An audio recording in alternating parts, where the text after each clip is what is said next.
Lagi-lagi kebohongan Muhammad. Kapan Ismail pergi ke Mekah? Dalam beberapa video sebelumnya, seperti kebohongan Muhammad Masjidil Haram dan Aqsa atau Muhammad dan Sains, saya sudah membongkar kebohongan Muhammad. Dan dalam video yang berjudul Bukti Sejarah Kota Makkah dibangun oleh Abraham dan Ismail, telah juga dibuktikan bahwa kota Makkah sebenarnya tidak ada sebelum Masehi. Hal ini bertentangan dengan cerita Muhammad dalam hadis.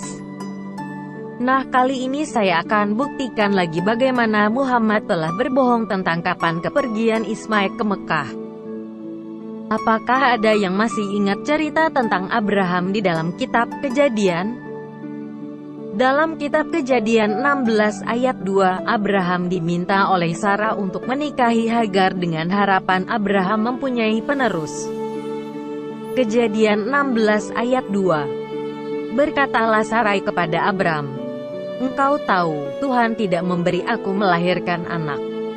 Karena itu baiklah hampiri hambaku itu, mungkin oleh dialah aku dapat memperoleh seorang anak." Dan Abram mendengarkan perkataan Sarai.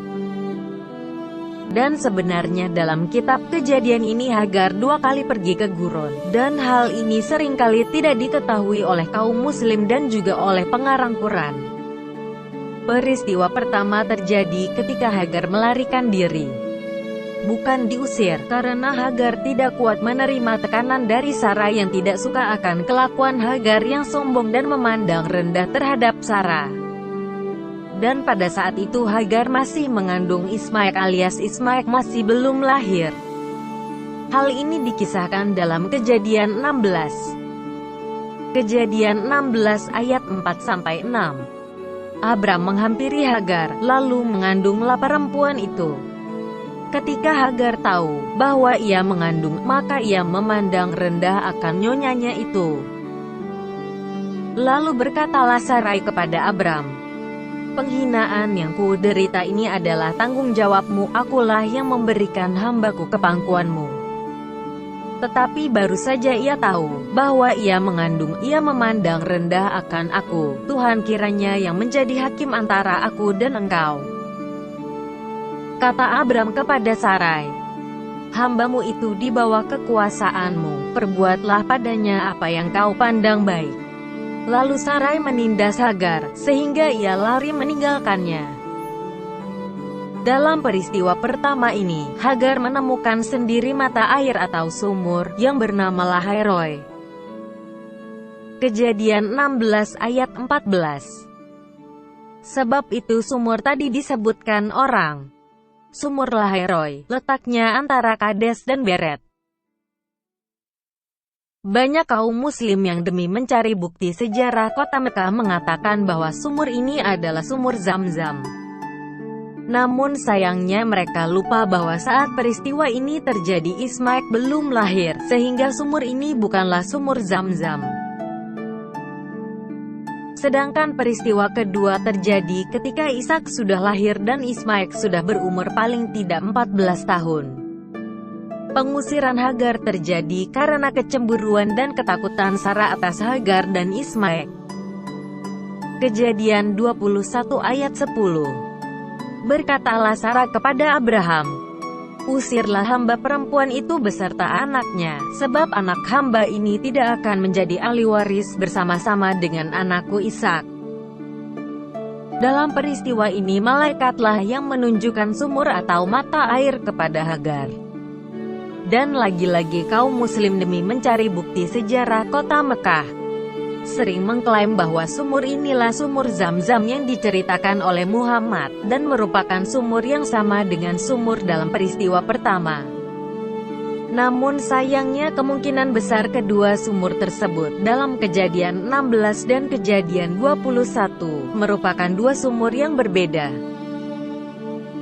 Mengapa demikian? Pertama, dalam Kejadian 16, Hagarlah yang menemukan sumur tersebut dan menamakan Tuhan sebagai El Roi. Sehingga tidaklah mungkin Hagar lupa lokasi sumur tersebut seperti yang terjadi dalam kisah di Kejadian 21 sehingga dia dan Ismail hampir mati kehausan. Kedua, kalau kedua sumur tersebut merupakan sumur yang sama, maka tentunya Alkitab akan menuliskan nama sumur tersebut, Lahairoi, seperti yang ditulis dalam Kejadian 25, di mana nama sumur tersebut disebutkan. Dan yang ketiga adalah lokasi kedua sumur tersebut. Dalam Kejadian 16, lokasi sumur tersebut berada di antara Kades, yang berada di gurun Paran, dan Beret, sedangkan lokasi sumur dalam Kejadian 21 berada di gurun Paran. Seperti sudah dibeberkan sebelumnya dalam beberapa video termasuk tentang cerita Alkitab vs Quran bahwa banyak kemiripan cerita dalam Alkitab dan dalam tradisi Islam. Sang penulis Quran ternyata ingin menarik perhatian kaum Yahudi dan Kristen di daerah tersebut, sehingga diikutsertakannya cerita-cerita yang ada pada Alkitab. Namun dengan keterbatasan pengetahuannya tentang Taurat dan Alkitab, cerita yang dihasilkan tanpa disadari menjadi sedikit berbeda dan penuh dengan kejanggalan. Seperti kita ketahui bersama bahwa Muhammad sering berkonsultasi dengan Warakah bin Naufal bin Asad bin Abdul Uzza bin Qusay, yang merupakan pamannya sendiri. Warakah sendiri merupakan seorang Kristen Nestorian dan dari dialah Muhammad belajar banyak tentang Kristen. Namun sayangnya sebelum Muhammad mengerti tentang Kristen, Warakah sudah meninggal terlebih dahulu. Dan akibat inilah cerita-cerita Muhammad mengandung banyak kejanggalan. Salah satunya tentang kapan Ismail pergi ke Mekah. Sekarang mari kita lihat cuplikan hadis dari Sahih Bukhari volume 4, buku 55 nomor 583, 3113. Hadis ini merupakan hadis yang sahih dan telah bercerita kepadaku. Abdullah bin Muhammad telah bercerita kepada kami. Abdur Razak telah mengabarkan kepada kami Mamar dari Ayub As-Sahtiani dan Kasir bin Al-Mutalib bina Diwadaah satu sama lain saling melengkapi. Dari Sa'id bin Jubair berkata Ibnu Abbas radhiyallahu anhuma, wanita pertama yang menggunakan ikat pinggang adalah ibu Nabi Ismail alaihi salam. Dia menggunakannya untuk menghilangkan jejak dari Sarah. Kemudian Ibrahim alaihi salam membawanya berserta anaknya Ismail yang saat itu ibunya masih menyusuinya hingga Ibrahim alaihi salam menempatkan keduanya dekat Baitullah Ka'bah pada sebuah gubuk di atas Zam-Zam di ujung Al-Masjidil Haram. Jelas dari cerita Muhammad di atas, kepergian Hagar dan Ismail terjadi ketika Ismail masih menyusui. Dan dapat dipastikan bahwa umur Ismail saat itu kurang dari 14 tahun. Dan ini membuktikan bahwa Ishak pada saat itu belum lahir, karena perbedaan umur Ismail dan Ishak adalah 14 tahun. Dalam cerita hadis di atas juga dengan jelas dikatakan Hagar berusaha untuk menghilangkan jejak dari Sarah. Mengapa demikian? Pasti terjadi sesuatu antara Hagar dan Sarah.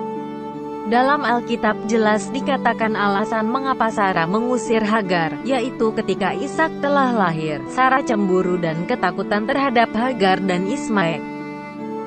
Namun dalam cerita yang berdasarkan keterangan Muhammad di atas, tidak ada alasan yang sah atau valid sehingga Hagar diusir oleh Sarah.